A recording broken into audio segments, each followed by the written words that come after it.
वो गंदा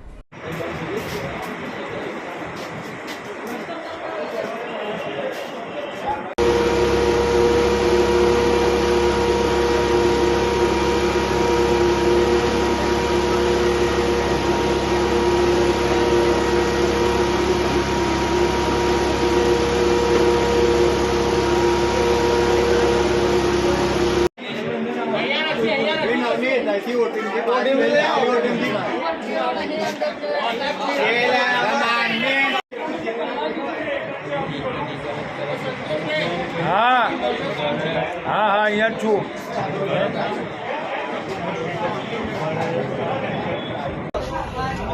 बरोबर ना आणि बघ बरोबर हे ह्याच्यामध्ये असं फिरवून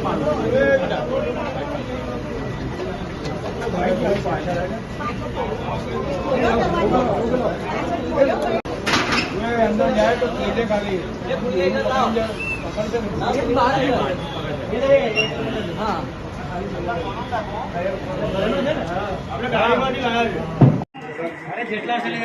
पीरा पीरा पीरा पीरा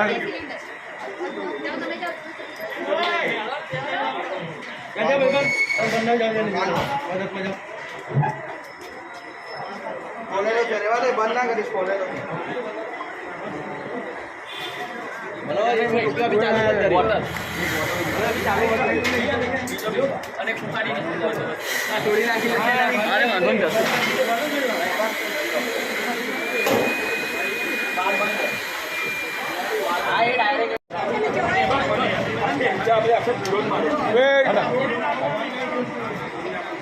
ભાઈ થોડું પાછળ આવીને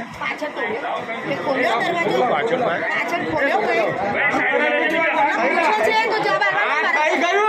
બહાર જતા રહો હમણાં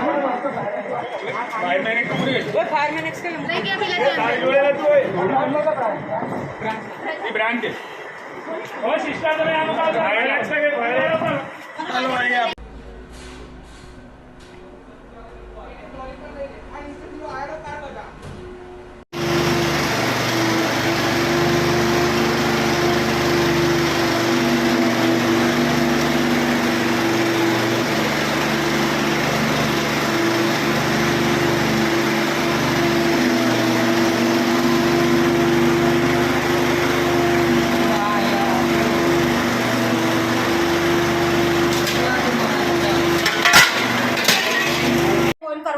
ટ્રોલી આવે એ ટ્રોલી ની અંદર આ બધા લાઈટો બધી કરીને મારા સૌથી પહેલા અમારે ડીસીસી વાળા બેનો છે લાઈટ મારો આ બાજુ લાઈટ મારો બેન પતિ જો કઈ છે જ નહીં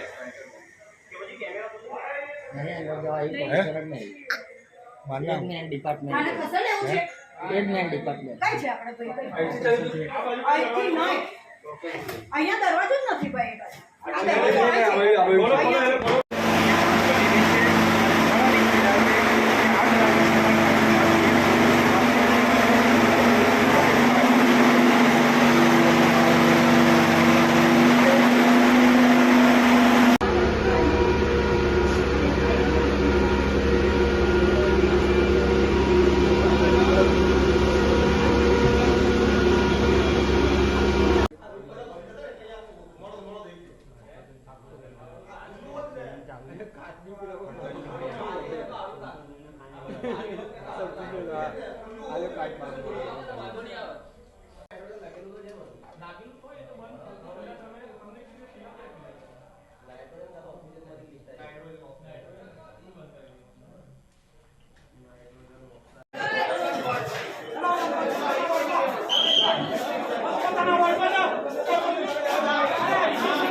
કામ કર, તું ઉતારીને મોકલ.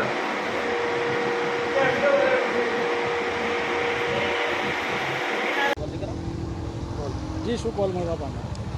7-7:30ની વચ્ચેની ઘટના છે, જેમાં તમને કીધું પ્રમાણે કે એક શોર્ટ સર્કિટ થયું હતું વેન્ટિલેટરમાં. એ સ્પાર્કને કારણે આગ લાગી હતી, નાની આગ લાગી હતી. કોઈ પેશન્ટ્સો કે કોઈ કંઈ જાનહાનિ થઈ નથી અને આગ ઓલવી નાખી છે. એસએસસી ફાયર ટીમે કામગીરી કરીને પછી વીએમસી ફાયર ટીમ આવીને કામગીરી કરી ગઈ. એક્ઝોસ્ટ ફેન લગાવ્યા અને સ્મોકને એક્ઝોસ્ટ કરીને રૂમમાંથી બધું ક્લીન આઉટ કરવામાં આવ્યું છે અત્યારે. કયા વોર્ડમાં લાગી? ENT OT. કેટલા વાગ્યાની ઘટના હતી અને કેટલા સમયની અંદર આપણે? સવારે 7-7:30ની ઘટના થયેલી છે મોર્નિંગમાં. કોઈ પેશન્ટ હતી કે? ના, કોઈ પેશન્ટ નહીં, કોઈ જ નહીં. કેટલી ટીમ કાર્યરત હતી?